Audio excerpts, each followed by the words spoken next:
Palonchi yapon qizni kelin qilibdi, palonchi yevropalik qizni kelin qilibdi degan gap so'zlarni menimcha eshitgansiz. Lekin o'zbek qiz xitoylik insonga turmushga chiqdi degan gapni bugun menimcha birinchi marta eshityapsiz.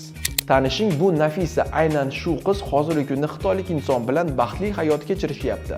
Bugun bizga hayoti haqida intervyu berishga rozi bo'ldi. Assalomu alaykum barcha kuzatuvchilar. Mening ismim Nafisa, yoshim 23 ta. Nafisa, birinchi savol, turmush o'rtog'ingiz bilan qanday tanishgansiz? 2021-yil Qo'qon shahridagi San'at va madaniyat universitetiga qabul qilinganman va universitetda o'qish vaqtlarida turmush o'rtog'im bilan tanishib qolganman. Turmush o'rtog'im bilan tanishishim juda ham qiziq bo'lgan.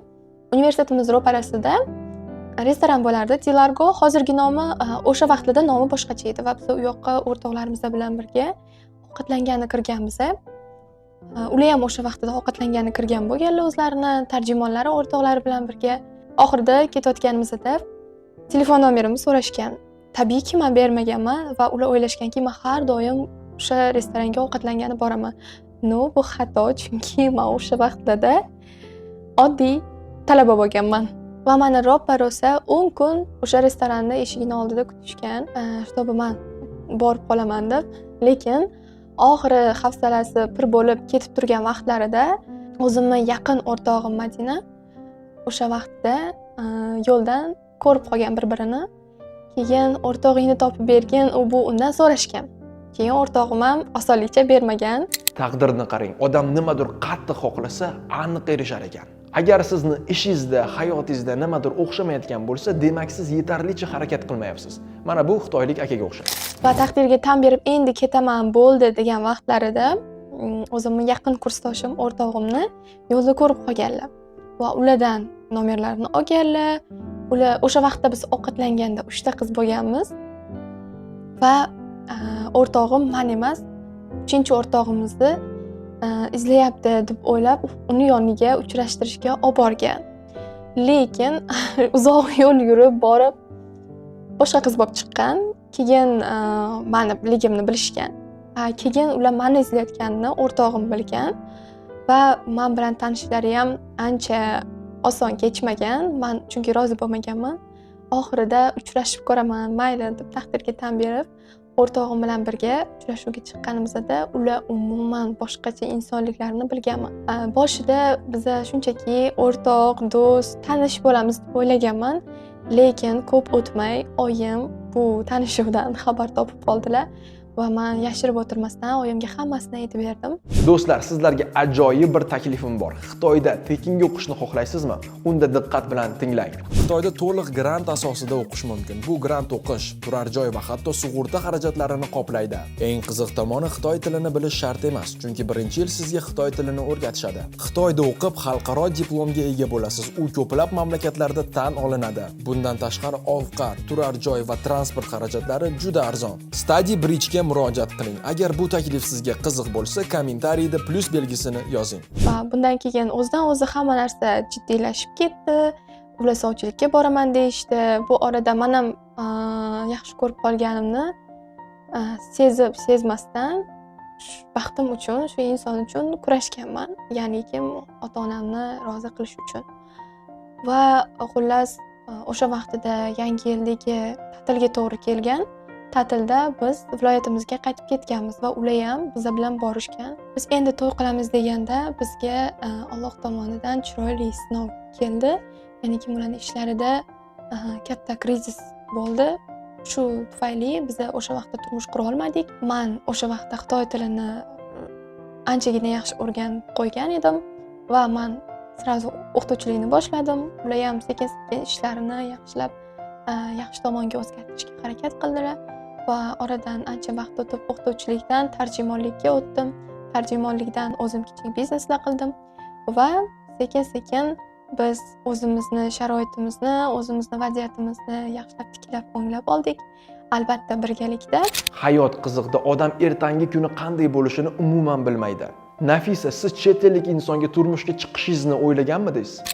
Oldin men hech qachon o'ylab ko'rmaganman, nafaqat xitoylikka, balki umuman chet el fuqarosiga turmushga chiqishni umuman o'ylab ko'rmaganman. Lekin bu jonim aytardilar, yoshlikda qilingan yaxshi niyatlar albatta ro'yobga chiqadi Shuning uchun doim yaxshi niyatlarda yaxshi narsalarni o'ylab yurgin deb aytardilar yoshligimizda. Hali ham eslayman. Va o'sha yoshlik vaqtimda o'zim o'tirib daftarlarga yozardim. Har qanaqa yozuvlar, harflar o'zimcha ixtiro qilardimda. Katta bo'lganimda o'zim aytardim, men katta bo'lsam, o'zimni davlatim, undagi o'zini harflari, o'zini so'zlari bo'ladi deb yoshlikda hazil bilanmi, o'ynabmi shunaqa deganman va vaqt o'taverib, hayotimda shunaqa tub o'zgarishlar bo'lib, hech o'ylamagan vaqtimda xitoylik inson hayotimga kirib keldi va bular orqali men xitoy tilini o'rgandim. Yaxshi ota-onangiz rozi bo'libdi, lekin atrofdagi insonlar buni qanday qabul qilishdi? To'yimiz sanasini 2024-yil sentyabr oyida belgilaganmiz, noyabr oyiga deb. Va men o'sha to'yimiz bo'lish sanasini eshitgan kunimdan boshlab menda juda ham katta stress bo'lgan va xavotir bo'lgan, to'g'rirog'i. Chunki meni qarindoshlarim qanaqa qabul qilishadi, atrofdagilar qanaqa qabul qilishadi. Juda ham qo'rqaman negativlardan. Chunki har kim har xil fikrda, ayniqsa xitoylik chet el fuqarosi bilan 2021-yil endi tanishgan vaqtimizda ular bizni madaniyatimizni, bizni dinimizni hurmat qilib, e'zozlab, o'zlarini xohishlari bilan alhamdulillah islom dinini qabul qilganlar va to'yimizda ham hech kim negativ fikrda bo'lishmadi. Hamma qarindoshlar, tanishlar, do'stlar hammalari pozitiv fikrda bo'lishdi. 一起脱。一起团，一起团，一起团。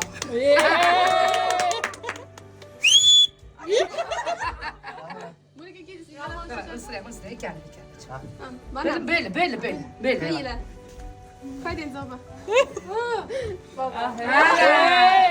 Guruch kurmaksiz bo'lmaydi degani kabi har bir oilada ham, ishda ham har qanday vaziyatda yaxshi va yomon kunlar bo'ladi. Men shunday holatda ko'pchilikka tavsiya bergan bo'lardim. O'z qaroringizni hurmat qiling. Ya'ni turmushdagi eng oliy qaroringiz bu juft halolingizni tanlaganingiz. Друга. По средней удачи династии Узбекистан длинная дружба. Спасибо, мой друга.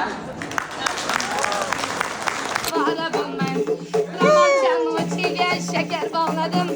Ramalçan uçuya şeker bağladım. Yürek bilen yürek çalıp kışım bağladım. Yürek bilen yürekten barış bağırken. Yürek bilen yürekten barış bağırken. Saydan kiyok geldi baktı bağırken. Saydan kiyok geldi baktı bağırken. Ya Özbek'de kiyok geldi baktı bağırken. Ya Özbek'de kiyok geldi baktı bağırken. Ey Leyla, Leyla.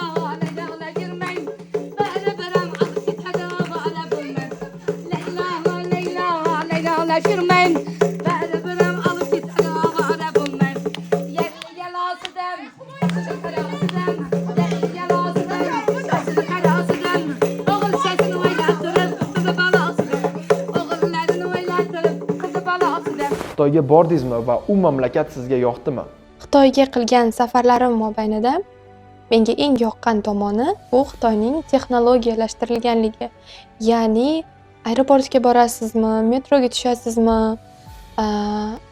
xohlang qishloqning eng chekka joyida bankka borasizmi, har qanday joy bo'lmasin, ishingiz juda ham tez va oson bitishi bu insonni juda ham xursand qiladi va menga undan ham ko'proq yoqqan tomoni insonlarning muomala madaniyati va bir-biriga bo'lgan iliq munosabatlari insonni juda ham xursand qiladi.